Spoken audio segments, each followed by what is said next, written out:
Hi, everyone. Welcome to today's chat. I am Estela Astacio from the U.S. State Department's Office of the Global AIDS Coordinator and Health Diplomacy. Today, we're having a very special guest. She is a member of the State Department Alumni Network, Health Alumni Network as well. And she's going to talk to us today about her experience in applying and winning an AEIF grant.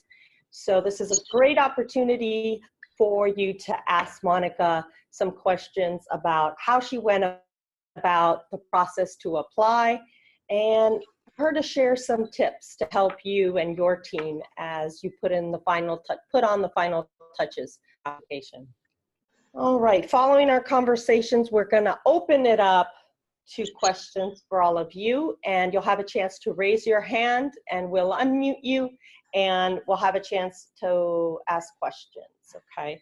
All right, well, without further ado, I'd like to introduce you to Monika Khangembam, who is a recipient of the 2016 grant. Her winning project was Healing to Empowerment, the Story of Manipur Women, which provides support for widows affected by conflict in the Manipur region, which is in the northeastern region of India. So welcome, Monika. Thank you so much, Estela. Well, before we get into our conversation, can you tell us a little bit about your project, your winning project? Okay, so I come from a conflict zone. Manipur has been having conflict for the last 60 years or so. So because of the conflict in my region, we have a lot of widows, we have a lot of mothers who have lost their sons, we have a lot of sisters who have lost their brothers. So because of that, there is a lot of economic burden on them, as well as there is a lot of emotional toll that has been taken on them. So what we did is we started with training our volunteers and our trainers. We did capacity building for them. Then we proceeded to psychosocial intervention with certified clinical psychologists and therapists who deal with people in conflict zone, especially women. And then we had leadership training for them. We had workshops on them. And then finally we had trainings on economic empowerment. We had baking classes. We had handmade stitching, bag stitching classes. So that's how we summed up the economical empowerment section as well. So that is the overall project. Yeah.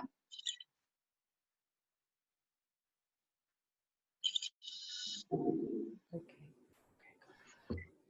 Thank you, Monika. Sounds like a very impactful project, and as you mentioned, it was holistic, so I think that's where it created the impact. When you were getting ready to prepare your proposal, what kind of information did you collect? And actually, before then, are you native of that region? Yes, I'm native of my place, of Manipur. Oh, great. And you still live there right now? Yes, I do live here. Oh, great. And so tell us about how you went about doing the research or collecting the data that went into your project proposal. Okay, so I've always been wanting to do something for the women, especially the widows of my region. And I had seen a lot of people doing projects, a lot of international NGOs funding their projects for, skill development and stuff like that. But then I noticed that it wasn't, there was something incomplete. Either they would just quit the project after some time or they were not into it.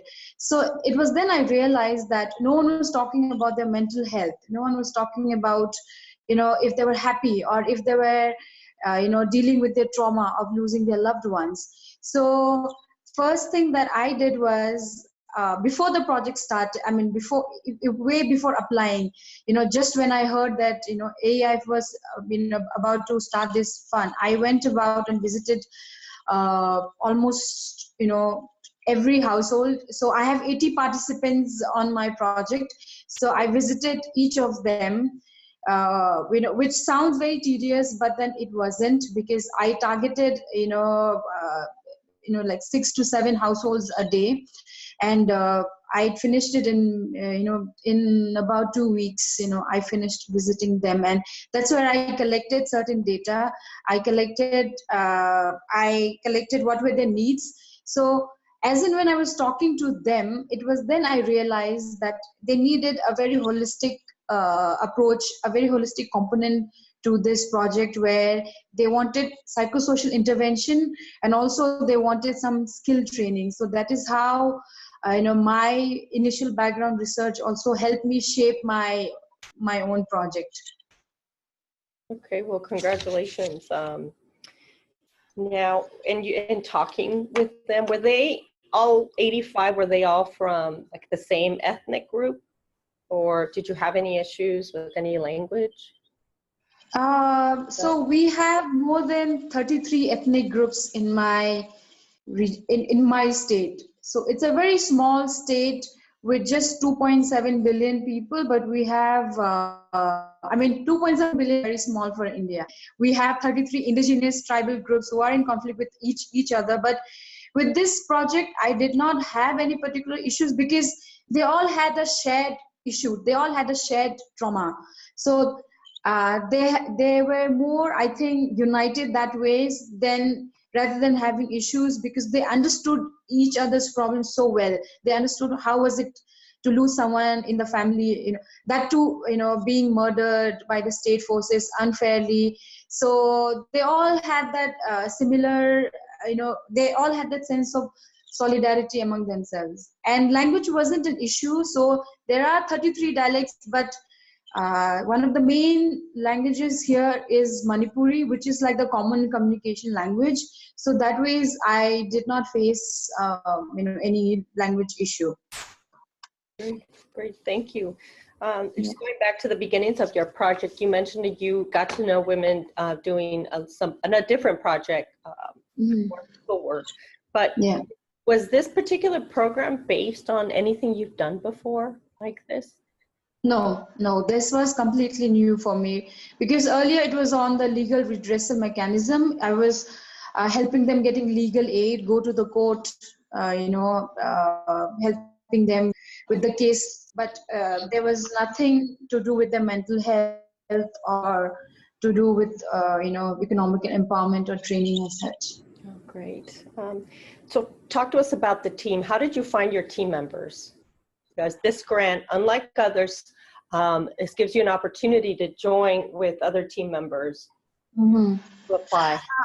Yeah, I would suggest, regarding the team members, I would suggest that you don't look for alumni specifically from your region or your province or your state, but try to get some sort of variety, because I had someone from Kazakhstan. So I met her during my IVLP trip in 2016. So we were there together. She runs great social entrepreneurship program in Kazakhstan. So I needed her help, because social entrepreneurship was something very new to me. Economic empowerment was new to me. So I needed her help. So she has been there throughout to guide me. There was this another guy, Rupam, who's not from Manipur, but from a nearby state. And he also, he's from the media. So having someone from the media also helps, how to plan your project, how to plan your communication. So there was this media guy there. There's another guy, Netraj, who's from my region. He's also an IVLP, and he has worked with widows before, and he's also a filmmaker. So that way he also helped me document. So I specifically looked for people from very different backgrounds, and people from backgrounds which I wasn't familiar with. So that was one major consideration while choosing your team. Yeah. Great. Well, that's, I think in other grants winning and proposals that I've heard about, It sounds like alumni are in fact looking for the team member that can complement their own skills. So it's great to hear that confirmation from you as well, who won the grant. Yeah. You talked about your colleague who was a filmmaker and was has a communications background. How did you put the plan together, and how did you use social media? So what initially the plan was to use a lot of social media and also to use a lot of advertisement in the newspaper. But I mean, most of the times your project does not go as planned. You plan something on paper, but when you come to the ground realities, it might not go as you had planned. Because of the political situation in my region, I stopped midway. I mean, I stopped using a lot of social media or even newspaper because because of some political reason that I wouldn't be comfortable mentioning here. Yeah. It was about the Volunteer Health Association that you partnered up with them. Yes. And how did you get them on board? Again, it's a small place. Manipur is a small place, and they also do a lot of psychosocial intervention. So I had heard about them from a friend long time ago. Then I was doing some research. Then I got to know that they did work with widows earlier.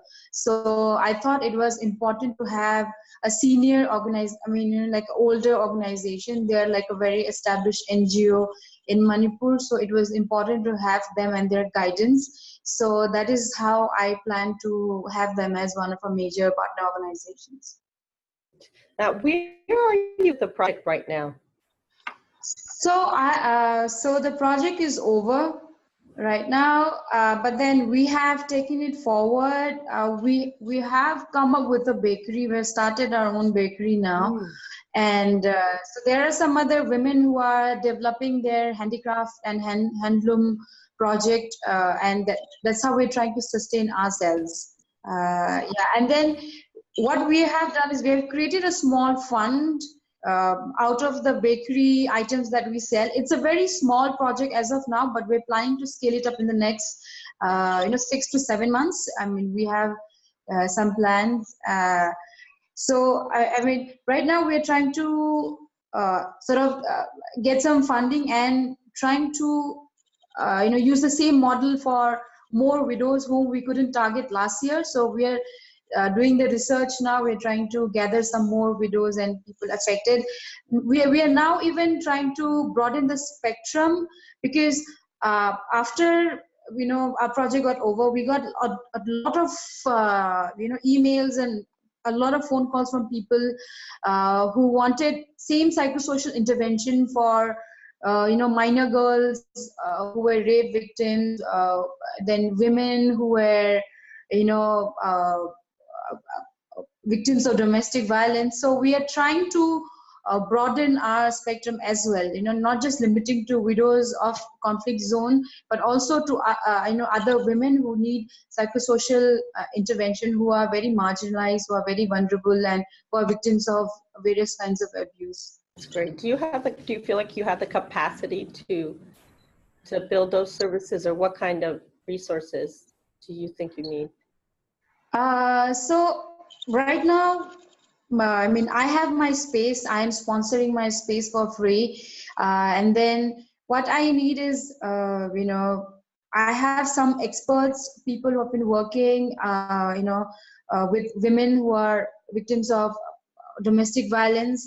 I've also been in touch with the Child Rights Commission here, who have been dealing with young girls, minor girls who have been victims of rape and harassment and molestation and various other crimes. So I have people from the Child Rights Commission as well who are willing to come and conduct sessions with the women and the girls. So how did you measure success? Well, maybe take a step back. What challenges did you feel you had? You had your team together, and I'm assuming you brainstormed on the projects you wanted to, what was the process for you to then get the project you wanted to submit on paper?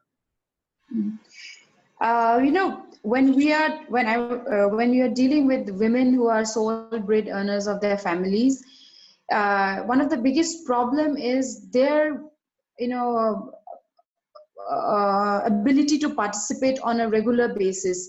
So that was one thing I had to do a lot of convincing, because a lot of them were not convinced that they need psychosocial intervention, or were not convinced that, you know, that it's important to be mentally sound to even, you know, to carry out your day normally. So there were times when I had to convince them to, you know, come and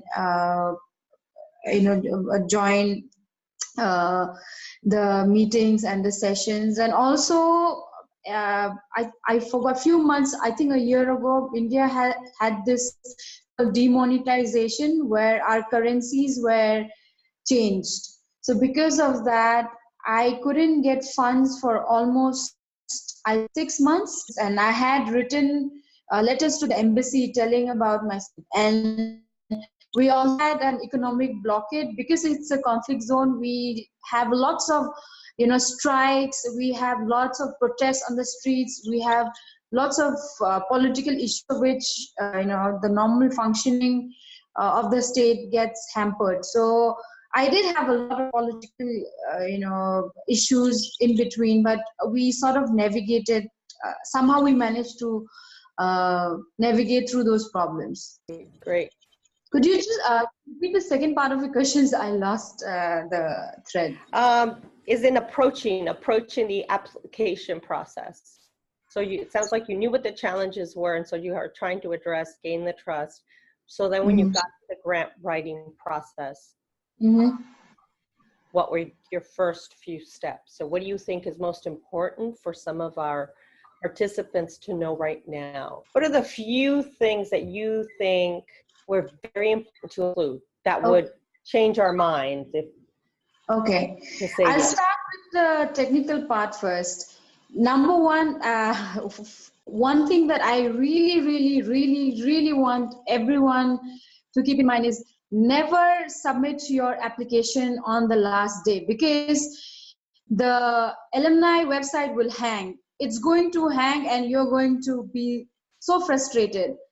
So the final 6 hours, I mean, there's going to be so much traffic on the website that it's going to crash every time. So please apply. If the deadline is on 29th, please apply it on 28th. Don't wait even for 29 morning, because it's going to crash.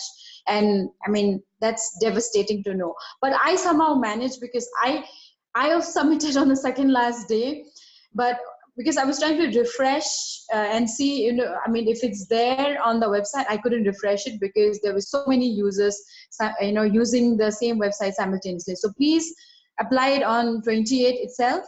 And number two, please make sure you have enough team members. What happened even, you know, during the application process was a lot of people, they sort of ignored, or they were not very careful about the number of team members that you need. So some people came up with like 2 members or 3 members, and because of that, at the very last moment, they were disqualified.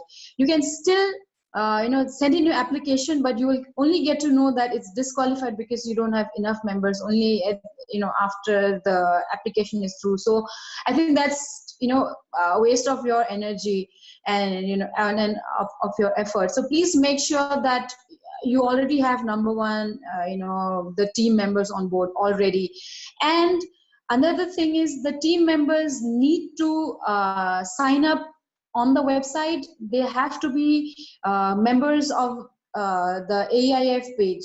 So they need to be members. They just don't, the criteria is not just that they have to be alumni, but they have to be registered alumni of the website. So there were, I think, 2 of them who were not registered in my team. So at the final moment, I had to ask them to register themselves, because sometimes the assumption is we just have to give their names and that's it. No, you have to register them beforehand. I don't know if the rules have changed this year, but it was this way by the time till the time I had applied. So that's one thing. And coming back to the proposal, I'll first go with the proposal and then I'll go about the budget next.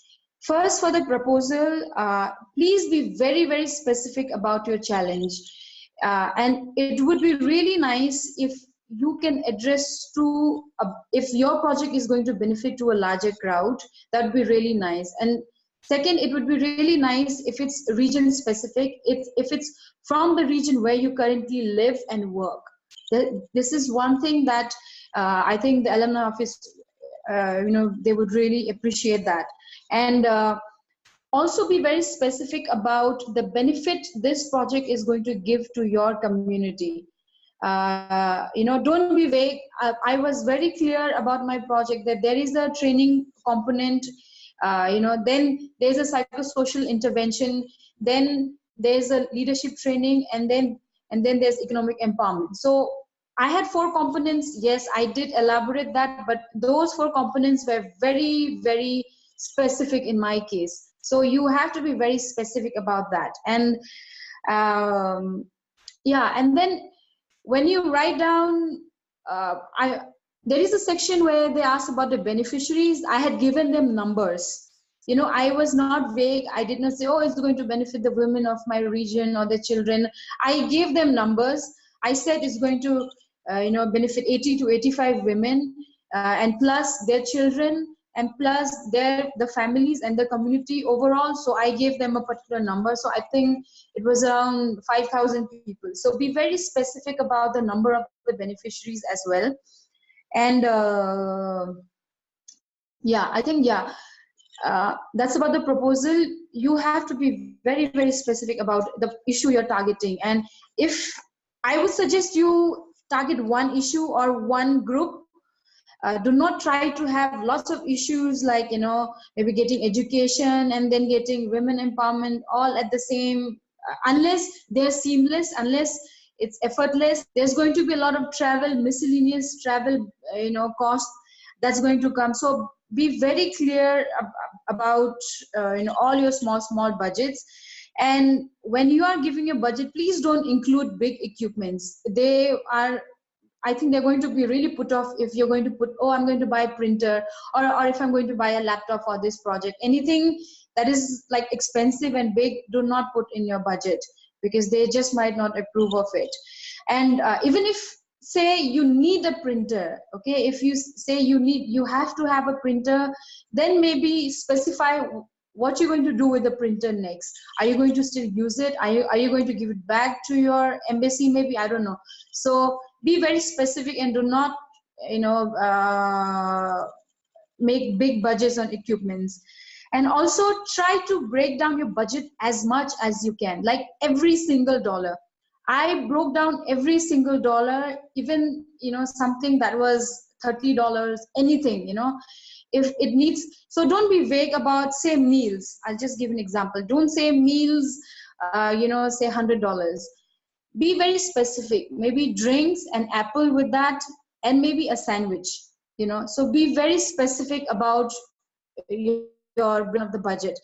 And also do not club, travel and then lodging and everything all together. Be very specific. Be very specific about the kind of vehicle you're going to use. I specifically pointed out I'm going to use the bus. Do not try to, increase the honorarium for the speakers either. So they do not appreciate if you're paying the speakers a huge amount or, a big honorarium. So make sure it's under $200. That's one thing that you should really keep in mind.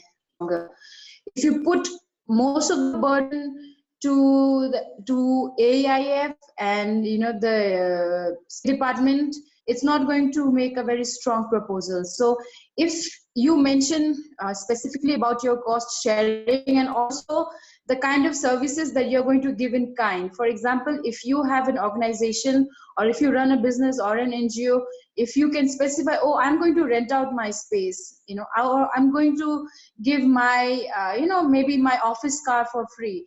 So if you could mention and include those things in the proposal, that makes for a very strong proposal. Yeah. So please include cost sharing. Do not ignore that bit. And also make sure that you do not, overprice all the the services, because it's very evident. You cannot talk about a meal for like $300 and make the meals and everything very basic, because it cannot be very fancy, it cannot be high tea or something like that.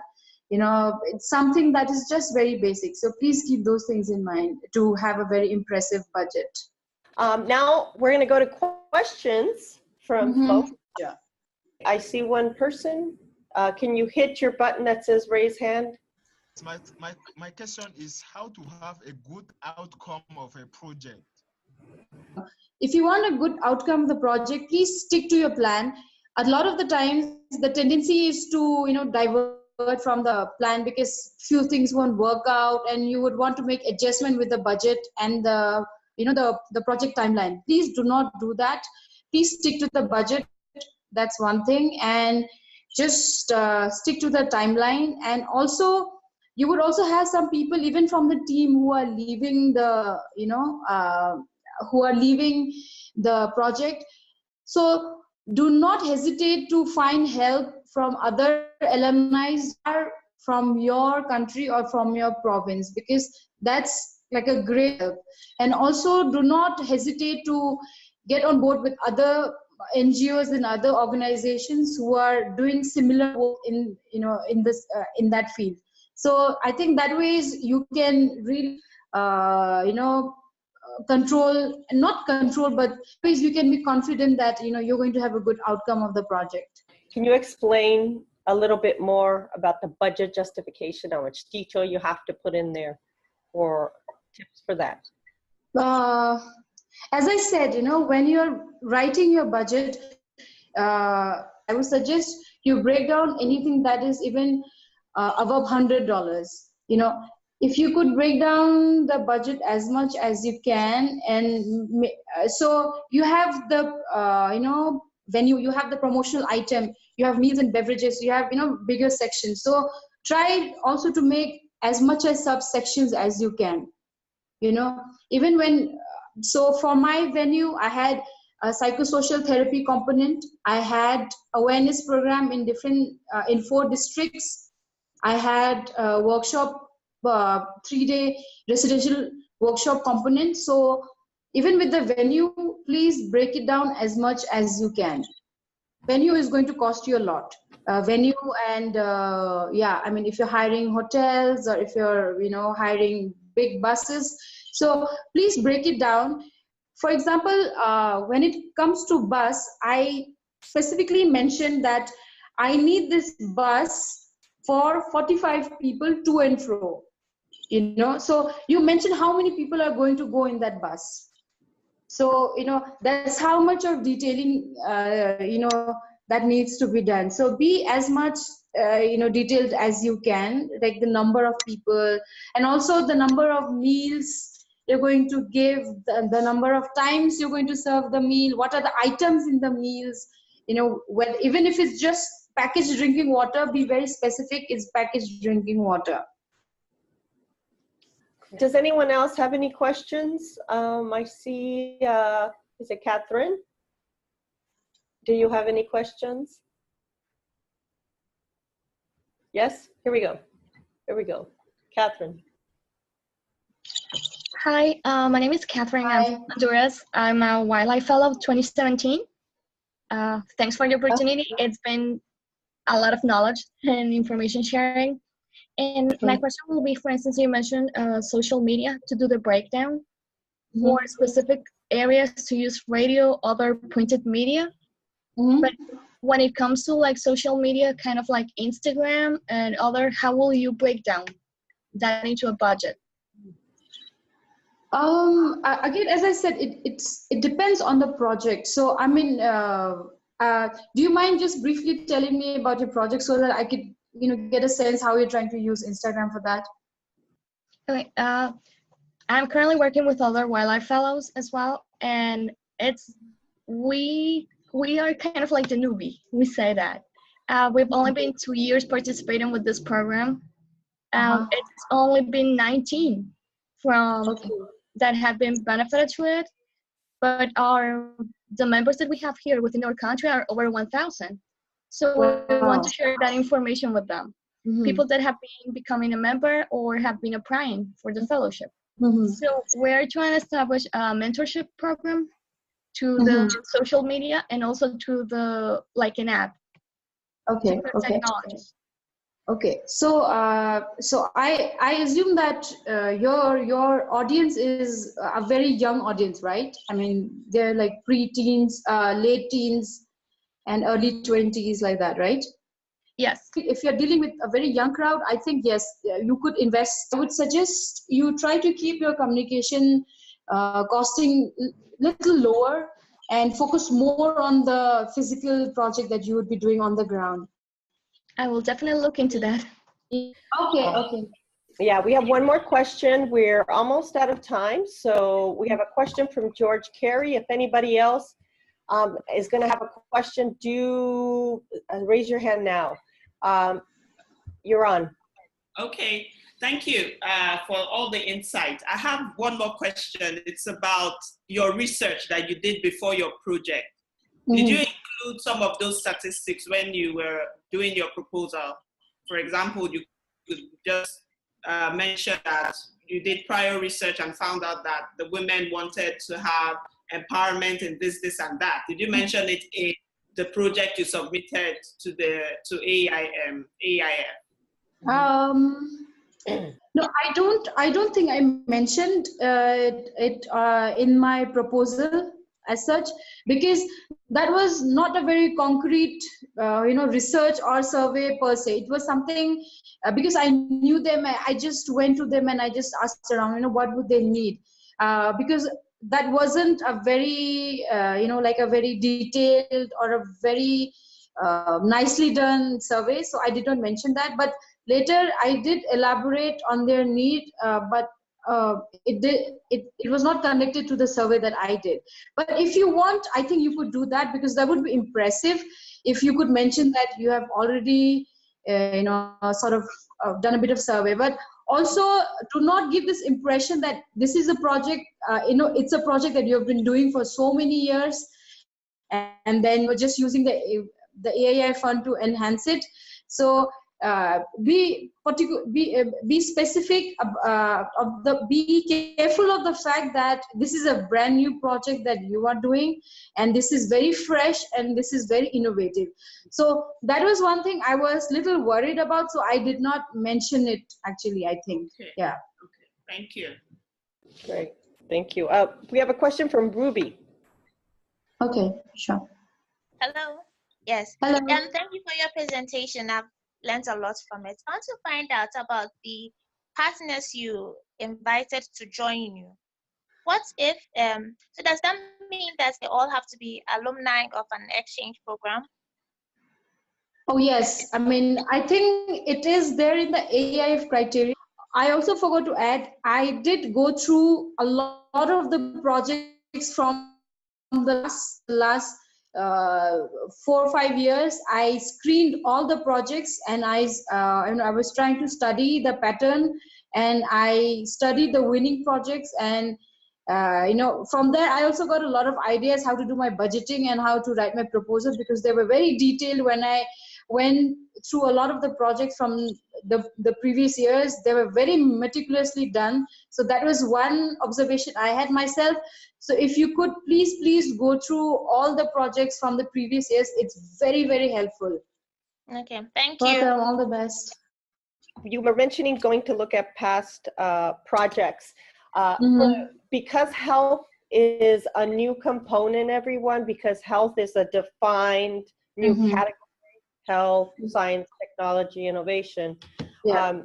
You'll want to go to a broad number of past winners, because as we mentioned, or as Monika mentioned, hers was under the women's empowerment, but it also touched health. So you may want to look at that, look at the entrepreneurship, because there were some social entrepreneurship programs that probably had health part of it. So, I mean, she makes a great point. So I would suggest. Yeah, so So adding to that point, I did not specifically visit. I did not look into the past projects for the ideas per se, but how they wrote the project, like how detailed they were and how they did the budgeting. So that was my main concern, because I did not only go through the women and empowerment theme, but I went through everything. I went through all the projects just to get an idea of the pattern of all these winning projects, like what was that stood out. And one thing I did see was that they were very detailed, they were very clear about the specific issue they were going to address and how they're going to solve that, and who is going to benefit out of it, and the demographics of the beneficiaries. So that was something I did not clearly write for myself when I initially drafted, when I made my first draft. But when I went through all these past projects, I realized I was missing those components. So I integrated towards the end of my drafting. So it really helps. I mean, it's great help if you could just go through the past projects. Yeah, not only just specific to your theme, but to all the themes. All right, we have a question that came in on the chat box, and that's about the implementation time for your program. Is there a deadline by when your program has to be done? And then maybe you could talk about evaluation also. Okay, so I think the timeline is for a year, 12 months. Do not, plan your communication. Do not make your media plan and communication plan for too long. Just limit it to 1 or 2 months maximum, and keep your implementation project, as long as you can. I would say that, and also be very specific about the feedback or how you're going to evaluate your project. So I included a lot of the alumni. I included a lot of the field experts for my evaluation. So please mention that how you're going to evaluate. If you have a particular methodology, if you have a particular survey technique, or if there's anything that is very specific, please do mention that. And also, I think keep 2 months for feedback and evaluation, where you're trying to sum up your project, and also give a very detailed explanation on how, based on those evaluation, how you're going to work on the sustainability aspect of it. So make your communication plan short. Make the awareness program can also be little short. The implementation, the actual project should be long enough. Do not overpower it with the communication plan. Do not overpower with Facebook, social media, blah blah. Just be more focused on the ground implementation. Yeah. From what you've said, it sounds like be very targeted with your group, right? Do your research, be very targeted, but when it comes to the plan, if you have your target, then you implement for the communications plan for a short amount of time, so that you have most of your resources for the on-ground work. Yeah. So the evaluation, were there any surprises when you were evaluating your particular program? Were there any methodologies that you used where you reached any challenges, or that were very successful? I myself, I'm not from the health sector. I'm not from the health field, but I had, clinical psychologists and medical health practitioners who were on team. So they had their own particular set of, say, evaluating people who had PTSD. So it was like a team, sit down after. So they did their own technical evaluation, and they came to the team and they told, okay, this is the improvement they've got. This is the, the level of, healing that, they have gone through. So that ways, it wasn't, I would say, like, it wasn't something that I went and I asked, okay, how's the progress, but it was through my team of health practitioners that they came and gave me a feedback later through their own evaluation mechanisms and techniques. I mean, which was very technical and which was, to do with their specific, clinical psychology field. Yeah. So you leverage. But on a personal level, I saw so much of difference. For example, these women, they could not talk. So these women, they lost their husbands and their sons in fake encounters. They lost their loved ones in cold-blooded murder. So the trauma was very heightened.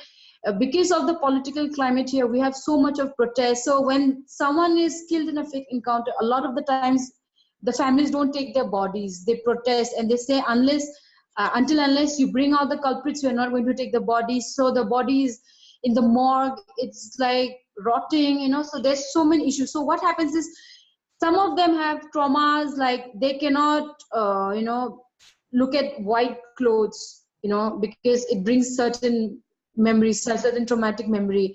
Some of them cannot, smell incense sticks, those, we call it agarbatti here, those sticks that you use for prayer. So those sticks were used when, they were going to cremate the person. So they couldn't smell those things. And a lot of the time they would break down crying, telling the stories. So the changes that I saw was that, they were not breaking down anymore when they were talking about the loved ones. They were telling, okay, this and this happened, and this is how we're trying to heal. There's another woman, she had lost her son, a young son, and after that she just couldn't move and she couldn't travel. But after the therapy and healing sessions, now she can commute on her own, take public transportation. I also saw that initially when we started the project, some of the women would, they wouldn't put, say, makeup, or they wouldn't put, these are very small observations. They wouldn't put makeup, or they would generally wear gray, or they would generally wear black or white. But after the project, they started wearing, a lot of colorful clothes, and they were putting on makeup. So they were like taking care of themselves. I could see self-care. So that's how I could also see the change.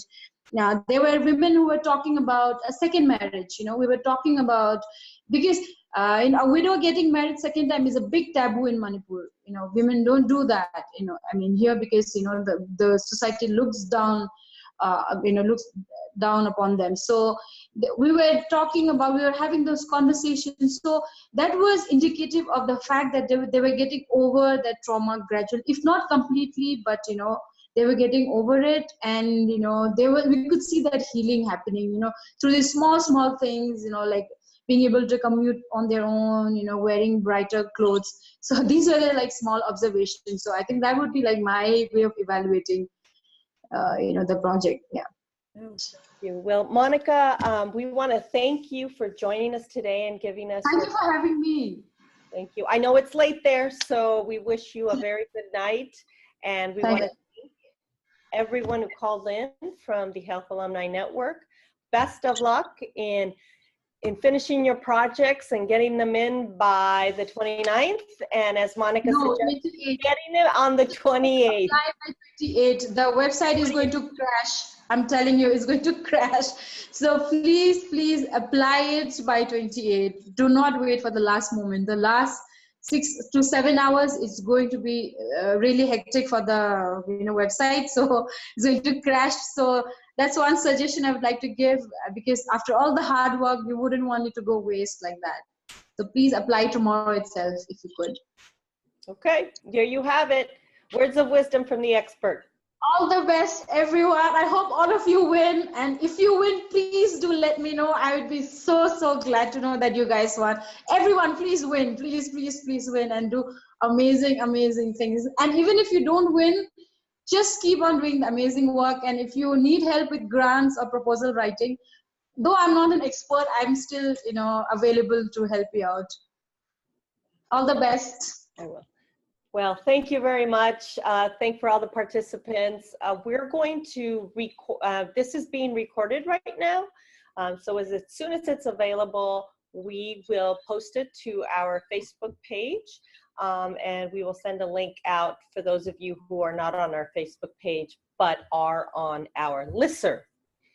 if you don't know, if you haven't been on the page but want to join the private group, just email us at statehealthalumni@state.gov, or go to GHD@state and just send us a message there and we'll make it happen.